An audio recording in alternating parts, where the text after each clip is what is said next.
नमस्कार, मैं हूं विवेक और आज के इस वीडियो में हम करने जा रहे हैं आदिकाल के अंतर्गत रासो काव्य। यहाँ हम रासो साहित्य पर चर्चा करेंगे। इससे पहले हमने हिंदी साहित्य का काल विभाजन एवं नामकरण तथा इससे रिलेटेड जो मूलभूत चीजें हैं उसको हमने देख लिया है। आदिकाल का काल विभाजन, नामकरण एवं जैन साहित्य, नाथ साहित्य, सिद्ध साहित्य, सारी चीजें हम देखते हुए चले आ रहे हैं। आज के इस वीडियो में हमारा टॉपिक रहेगा रासो काव्य। तो यहाँ पर हम इस पर चर्चा करेंगे। चलिए वीडियो स्टार्ट करते हैं। रासो काव्य क्या था? रासो काव्य यह वीर गाथात्मक काव्य है जो आदिकाल के दौरान रचा गया। इसके रचयिता मूलतः भाट व चारण होते थे। ऐसा कहा जाता है कि इनके जो रचयिता थे वे जो रासो काव्यों की रचना की गई वो भाटों और चारणों द्वारा की गई। और रासो साहित्य की रचना चारणों द्वारा की गई, ये ठीक है, लेकिन चारणों का साहित्य में आगमन कब होता है? तो चारणों एवं भाटों का जो साहित्य में आगमन है वह सामंती दौर में होता है। हम देखते हैं कि पृथ्वीराज चौहान का कार्यकाल हो, चाहे ऐसे ही किसी भी अन्य सामंत का उस दौर में कार्यकाल हो, यानी कि हम देखते हैं कि जो 7वीं शताब्दी से लेकर 12वीं शताब्दी तक का जो काल रहा है उसको हम लगभग रखते हैं आदिकाल के अंतर्गत। तो इसमें जिन साहित्य की रचना हुई उसमें से एक प्रकार का साहित्य था रासो काव्य। और इसमें क्या होता है, सामंतवादी व्यवस्था के अंतर्गत चारणों का आगमन होता है और इन्होंने ही रासो काव्य की रचना की। चारण जो थे इनके द्वारा अपने आश्रयदाताओं, यानी कि जिस सामंत के, जिस राजा के आश्रय में ये रहते थे उसी की प्रशंसा में ये लोग काव्य लिखते थे। इसमें जो इनका सामंत होता था, यानी कि जो कवियों का आश्रयदाता होता था, उनका अतिशयोक्तिपूर्ण वर्णन ये लोग करते थे। उनके वीरता का और उनकी सिंगारिकता का वर्णन इसमें हमें देखने को मिलता है। अगर रासो ग्रंथों की बात करें तो आचार्य शुक्ल ने काल विभाजन के समय जिन 12 ग्रंथों को लिया है उनमें से जो रासो ग्रंथ है उन पर चर्चा करते हुए हम आगे बढ़ेंगे।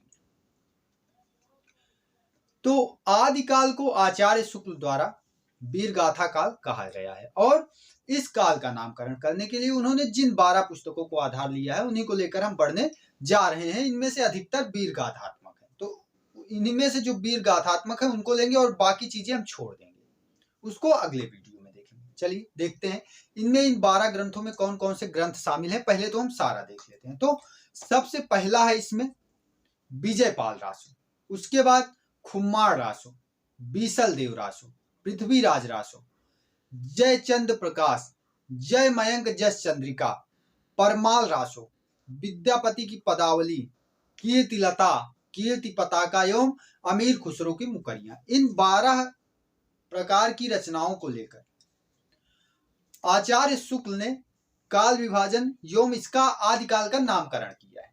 इसको हमने पीछे भी देखा है, आदिकाल के नामकरण और काल विभाजन वाले वीडियो में। अगर आपने नहीं देखा है तो प्लेलिस्ट डिस्क्रिप्शन में ऐड रहेगी, वहां से आप जाकर देख सकते हैं। हिंदी साहित्य का इतिहास जितना अभी तक कराया गया है उसमें आपको मिल जाएगा। तो बढ़ते हैं आगे। पहला ग्रंथ लेते हैं विजयपाल रासो। इसके रचयिता है नल सिंह। विजयपाल व पंग राजा के मध्य जो युद्ध हुआ था उसका वर्णन इसमें कवि नल सिंह ने किया है। संक्षेप में अभी देखते हुए चल रहे हैं, विस्तृत चर्चा अलग से किसी वीडियो में होगी। खुम्मार रासो अगली रचना है। इसके रचयिता दलपति विजय हैं। 9वीं शताब्दी के खुम्मार युद्ध का वर्णन इसमें हमें मिलता है। अगली रचना बीसल देव रासो, इसके रचयिता नरपति नाल है। इसमें शाकंभरी नरेश बीसल देव और भोज परमार की पुत्री राजमती के विवाह, वियोग एवं उनके पुनर्मिलन का वर्णन है कि किस प्रकार शाकंभरी नरेश बीसल देव और भोज परमार की पुत्री राजमती का विवाह होता है फिर उनमें बिछोह होता है एवं फिर उनका पुनर्मिलन होता है। इसी पर आधारित ये काव्य ग्रंथ है। इसके बाद अगली रचना है पृथ्वीराज रासो। सर्वविदित है, सबको पता है। इसके रचयिता चंद बरदाई और आदिकाल व हिंदी साहित्य के इतिहास का एक महत्वपूर्ण ग्रंथ इसे माना गया है। इसमें पृथ्वीराज चौहान के युद्धों, विवाह, प्रेम आदि का वर्णन कवि ने किया है। इस पर मैंने अलग से वीडियो बना रखा है, लिंक डिस्क्रिप्शन में मिल जाएगा, अगर आप चाहें तो देख सकते हैं।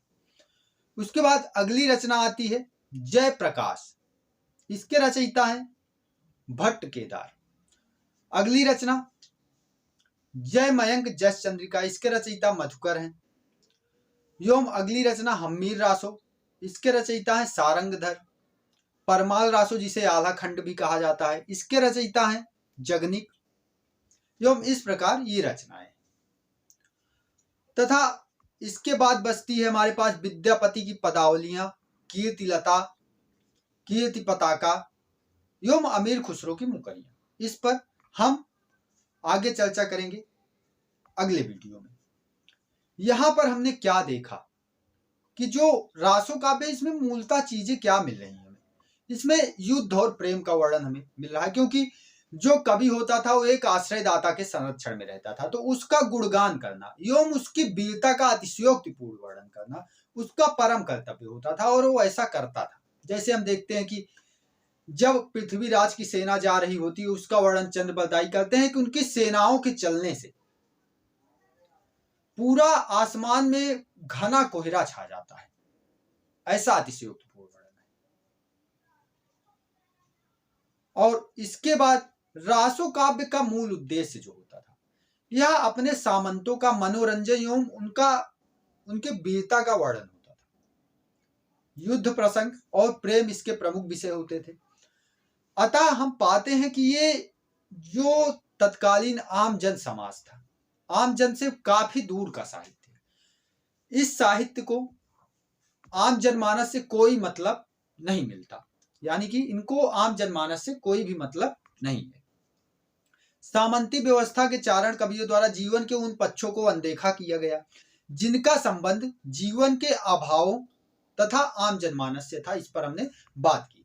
तो ये रहा रासो काव्य। इस पर और डिटेल अगर आप चाहेंगे तो आप बताएंगे कमेंट करके, तो मैं और डिटेल वीडियो लेके आ जाऊंगा।